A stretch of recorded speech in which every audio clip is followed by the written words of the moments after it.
Buenos días, compañeras, compañeros, o buenas tardes.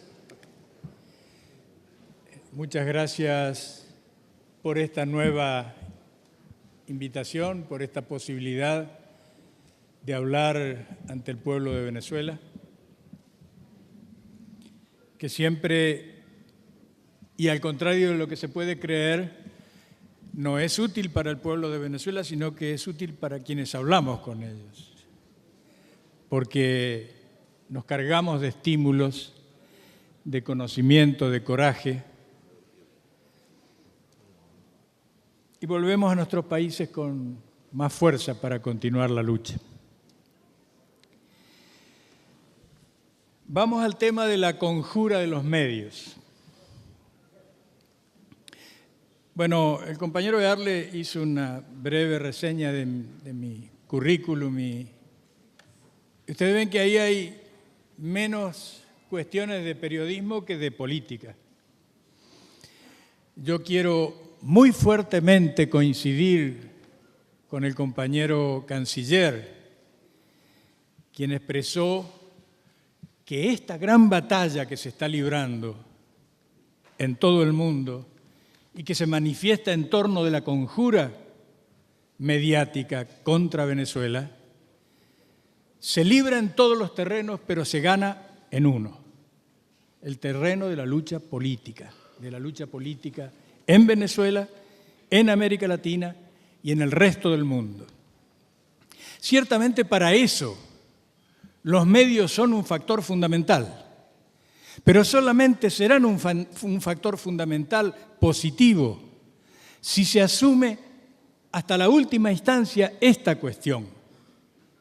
Acá lo decisivo es el combate político, la concientización de las masas, la organización de las masas, la capacidad de combate, incluso para impedir que haya de verdad un combate. Estamos, fuera de toda duda, en medio de una escalada, en mi opinión, sin precedentes, de ataque mediático contra la revolución bolivariana de Venezuela.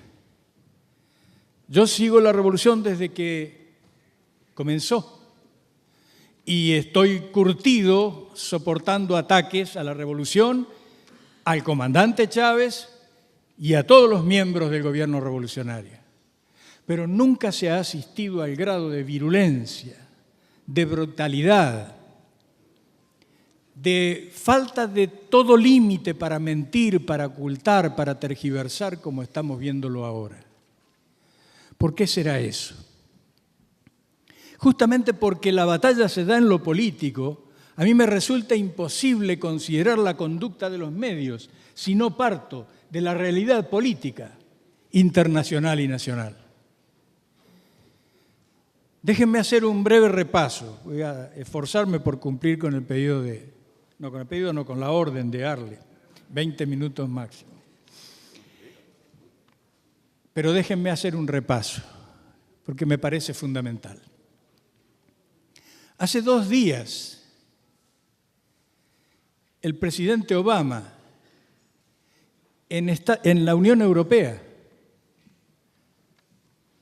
anunció un despliegue incentivado de fuerzas militares y de apoyo económico y de apoyo en armas en Europa para la OTAN, con tropas estadounidenses y con instalaciones en el este de Europa, con todo apuntando directamente hacia Rusia.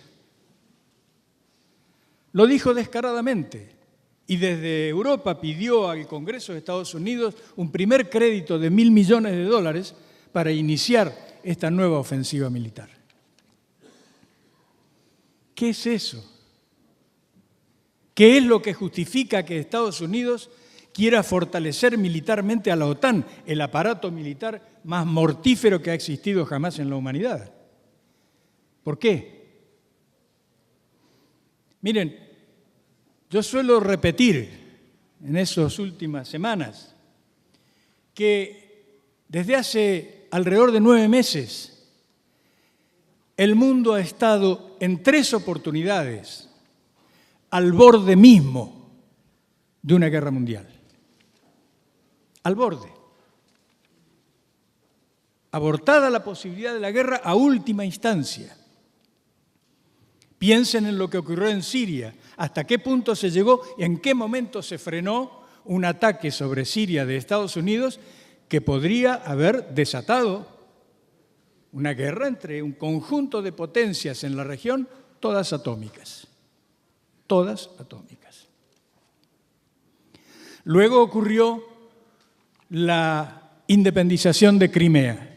Estados Unidos se dispuso a impedirlo y solo una correlación de fuerzas militares muy concreta en un momento dado, el último momento, impidió que esto desatara nuevamente un conflicto bélico de magnitudes internacionales y de carácter atómico. E inmediatamente después, con la proclamación de repúblicas populares independientes en el este de Ucrania, quedó planteada nuevamente la posibilidad de que se desatara un conflicto mundial. Solo la conducta táctica, diplomática y obviamente estratégica del gobierno ruso impidió que eso ocurriera ahí. Pero en Ucrania, no solamente en el este, sino en la totalidad de Ucrania, se desató una guerra civil que recién comienza, que lleva ya demasiados muertos y que es solamente el prólogo de una verdadera tragedia para ese país, que tiene la lógica interna de extenderse a la región. Esto es en términos generales el cuadro en el que se da una campaña mediática. Pero hay más elementos y más importantes todavía. Hace apenas 2 semanas se reunieron los presidentes de China y Rusia en China y firmaron un conjunto de acuerdos y paralelamente a los acuerdos comerciales hubo acuerdos militares y hubo maniobras militares entre Rusia y China,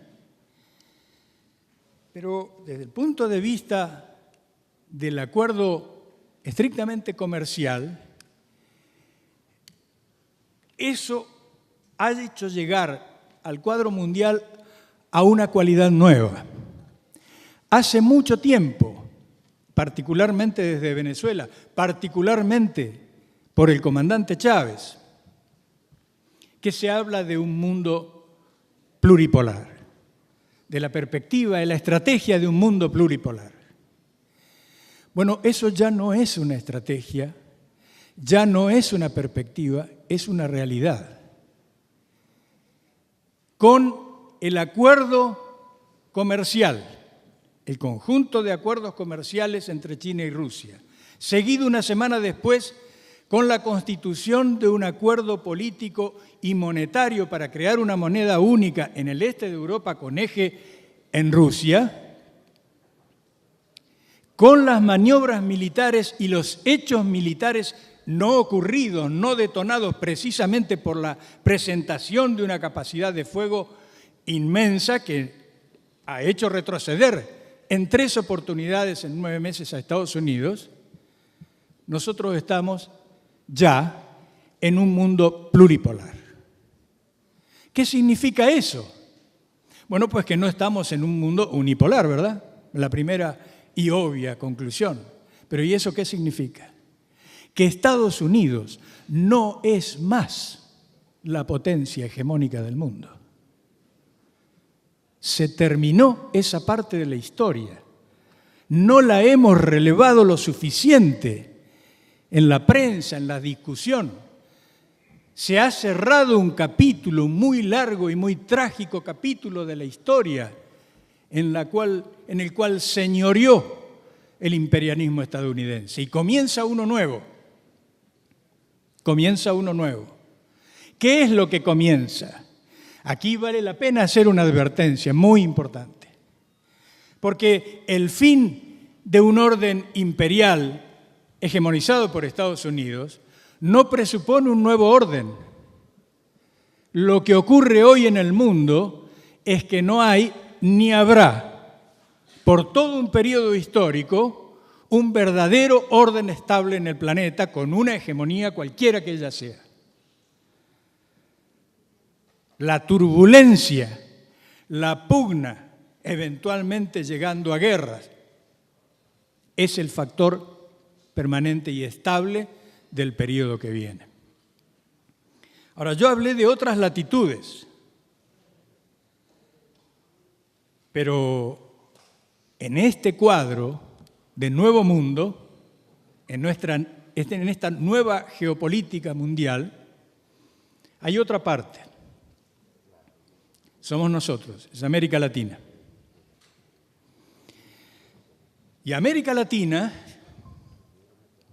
supone no solamente un apoyo eventualmente decisivo para que los nuevos centros de poder, muy particularmente el centro chino-ruso o el ruso-este europeo, puedan continuar avanzando en esta tarea permanente de corroer la base de sustentación de Estados Unidos ahora en nuestro territorio, sino que además en esta región del planeta es donde exclusivamente, porque no ocurre en ningún otro lado, a la situación que ha llevado a todo esto se le da una respuesta estratégica que se resume en una palabra: revolución socialista. Entonces, compañeras y compañeros, cuando hablamos de la campaña de los medios, tenemos que asumir que los medios son una parte del sistema, los medios comerciales son una parte del capital. Viven de eso, lucran con eso y tienen que defenderlo porque es su autodefensa, va de suyo. Es una puerilidad pedir que los medios hagan otra cosa que lo que hacen. Esos medios no pueden sostener los valores que en otra época histórica pudo sostener la burguesía. Incluso entre esos valores, la elemental decencia. Cada día más los medios se corrompen hasta niveles verdaderamente escandalosos. Ustedes no se los voy a explicar porque aquí está la vanguardia de esa corrupción escandalosa. Los medios comerciales de Venezuela son los que abrieron camino y le enseñaron el camino a buena parte de los medios del mundo y particularmente a los medios del cono sur de América Latina, que ya casi que le están ganando a los de Venezuela. Ahora, esta situación que yo pretendo no transmitir como alarmante, pero sí como muy grave, como que está en juego mucho más que un gobierno, mucho más que una guerra, mucho más que un conflicto puntual en alguna parte del planeta, tiene una causa esencial. ¿Dónde está esa causa esencial? ¿Estará acaso en la perversidad de Obama? Hace no mucho tiempo decíamos que la causa estaba en la perversidad de Bush. Bueno, a Bush no le faltaba precisamente eso, y a Obama menos. Pero ahí no tiene asidero la semejante crisis que está desarrollando el mundo. La crisis verdadera que empuja al imperialismo a la guerra, que la impulsa inexorablemente a la guerra, es la crisis estructural del sistema capitalista y su punto de partida elemental. El capitalismo produce mucho más de cualquier cosa de lo que puede vender. Y de esa situación solamente se sale destruyendo mercancía sobrante, destruyendo masivamente mercancía sobrante, entendiendo desde luego que en el capitalismo los seres humanos también somos mercancía. Es muy simple. Esto no es una simplificación, es que es simple la realidad. Entonces, cuando nosotros vemos esta realidad mundial de crisis económica apabullante en el primer mundo, en Europa, es mentira lo que han dicho de que se salía de la crisis en Europa, de que se salía de la crisis en Estados Unidos. Mienten con un descaro que a uno lo avergüenza, pero no solamente los periodistas, también los teóricos de la economía, que están dispuestos a mentirle hasta a sus alumnos, a sus lectores, descaradamente, tratando de decir que la economía ha podido recuperarse en Estados Unidos, que está en recuperación en Europa. Falso, falso de toda falsedad. La gran victoria de ellos a partir de 2008 es que impidieron que de la recesión se pasara a la depresión. Eso no es poca victoria para ellos. Pero de la recesión no han podido salir. Y la deflación en este momento, asomando ya en Europa, vuelve a plantear como una perspectiva posible en corto plazo la depresión. La depresión es una recesión multiplicada que tranca el sistema productivo y hace saltar por los aires a todos los factores que lo componen. Eso es una depresión. Eso fue lo que ocurrió en el 29, eso fue lo que produjo la Segunda Guerra Mundial. Bueno, pues, en ese cuadro, en América Latina no solamente se disputa espacio vital, según los geopolíticos, sino que se disputan dos estrategias para el planeta, para la humanidad.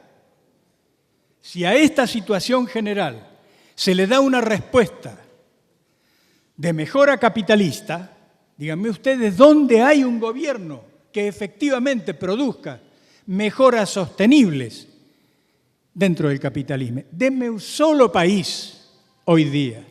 Denme un solo país en los últimos 10 años. No lo hay.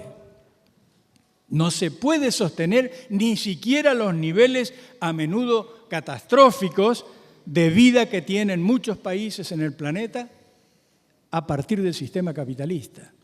Y hay solamente una región del mundo donde a esta situación se le da la respuesta socialista.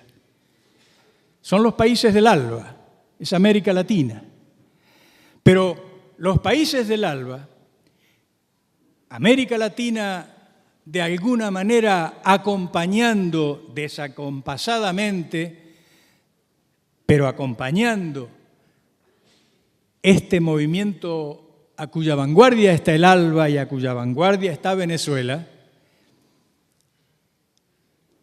frustra absolutamente cualquier perspectiva de recomposición geopolítica de Estados Unidos en esta región, pero también y sobre todo plantea que en esta región del mundo se levanta una bandera, se levanta un faro que ve la humanidad en situación de crisis, con amenaza de guerra y con perspectiva de deterioro más y más acelerado de sus condiciones de vida. Volvamos entonces a Venezuela. ¿Por qué habría que atacar a Venezuela? Por esto. ¿Por qué no podemos esperar ninguna tregua? Por esto.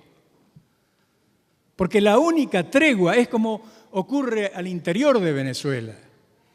¿Qué sería lo que permitiría una verdadera tregua con la oposición fascista? La renuncia a los postulados de la Revolución Bolivariana. Bueno, en el plano internacional es igual. No vamos a tener tregua de los medios del capital mientras Venezuela, mientras el ALBA, mientras el gobierno de la Revolución Bolivariana, mientras el alto mando político-militar, mientras el compañero Nicolás Maduro mantenga las posiciones que sostiene día tras día y afirma cada vez con más fuerza día tras día, pues no tendremos tregua de estos medios. Esta es la explicación por la cual hay un ataque mediático contra Venezuela. ¿Y qué podemos hacer? En primer lugar, como decía inicialmente, reafirmar lo que dijo el canciller Elías Jawa. La batalla es política. La batalla es política. Pero la política tiene un costado comunicacional fundamentalísimo. Ya lo decía Delcy, ¿no? Bolívar andaba en las peores condiciones de su ejército, pero nunca abandonaba la imprenta. Bueno, hoy con más razón todavía. Entonces, ¿qué podemos hacer? Yo creo que hemos hecho mucho. Esto es lo primero que quisiera decir, porque a veces en nuestro afán por ser autocríticos, casi que somos destructivos. Acuérdense cómo estaban las condiciones de difusión de las ideas revolucionarias en abril de 2002. Acuérdense de aquello. Si no estamos totalmente conformes, nunca lo estaremos, con el nivel alcanzado hoy día, está muy bien. No podemos quedarnos conformes. Hay deficiencias enormes, hay incapacidades enormes. Pero se ha recorrido un camino extraordinario, compañeras y compañeros. Estamos en condiciones de llegar a todo el mundo en cuestión de instante, en muchas lenguas. Estamos en condiciones de llegar con una información a centenares de miles, a decenas de millones de personas en América Latina en cuestión de instantes. Lo podemos hacer y lo estamos haciendo.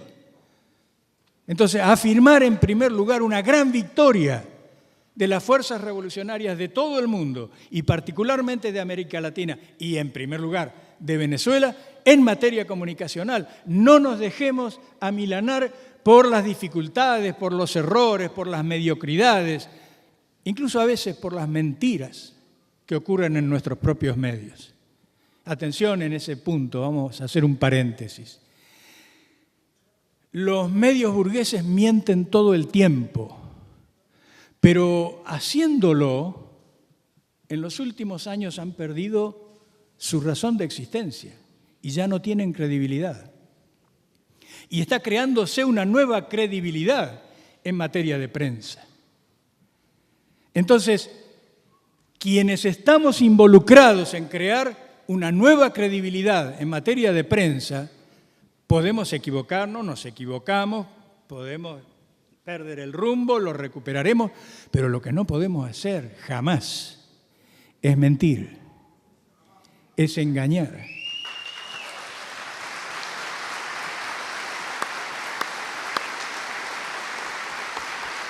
No es un tema moral, claro que lo es, desde luego. Pero no es un tema moral, es un tema estratégico.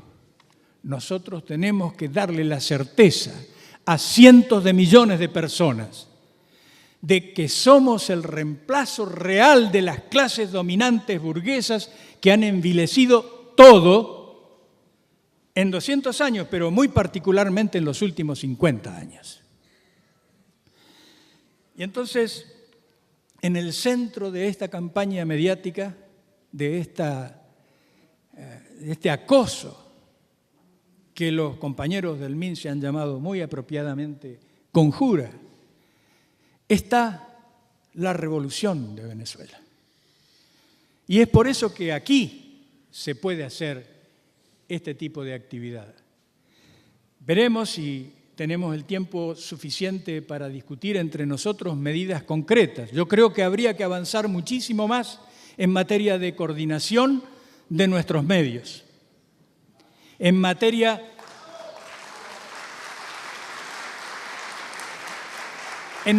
de intercompenetración.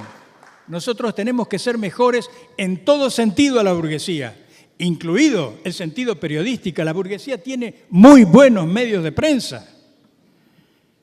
Eso no se puede perder de vista. Tienen 200 años de experiencia y hay medios de prensa con una enorme capacidad que están deteriorándose, están entregándose, están prostituyéndose de una manera aceleradísima y asombrosa.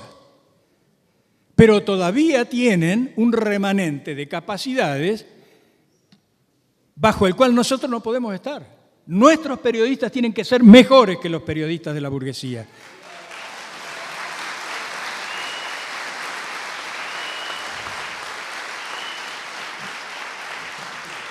Para ser mejores, desde luego, hay que tener una condición moral. La primera condición moral es ser un revolucionario cabal.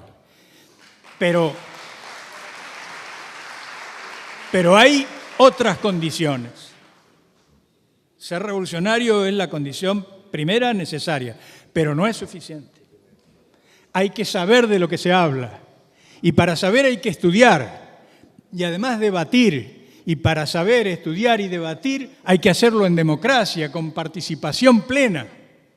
Bueno, eso es lo que tenemos que hacer, compañeros. No es fácil hacerlo. Yo les traigo la última edición. Hoy en Buenos Aires está saliendo la última, esta es la anteúltima. El título de esta revista es La verdad de Venezuela.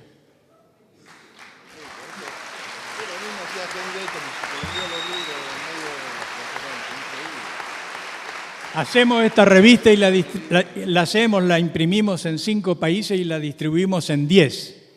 Pero la verdad de Venezuela necesita muchísimo más que eso. Muchísimo más que eso y podemos hacerlo. Yo estoy seguro de que estamos en condiciones de poder hacerlo. Tenemos que elevar el nivel de interpenetración de nuestras capacidades. Tenemos que superar nuestras capacidades ayudándonos entre nosotros mismos, criticándonos entre nosotros mismos, autocriticándonos entre nosotros mismos.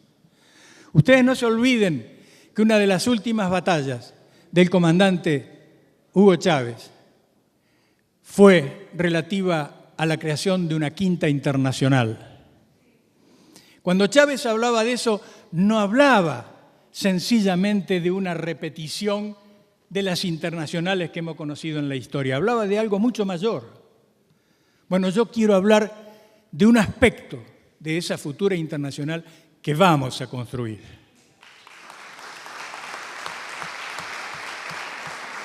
Podemos ser la vanguardia de la unificación de las fuerzas socialistas, revolucionarias, bolivarianas en todo el mundo si en América Latina somos capaces de coordinar e interpenetrar nuestras capacidades de difusión de prensa. Hagamos el esfuerzo, compañeros, y muchas gracias por el tiempo que me dieron.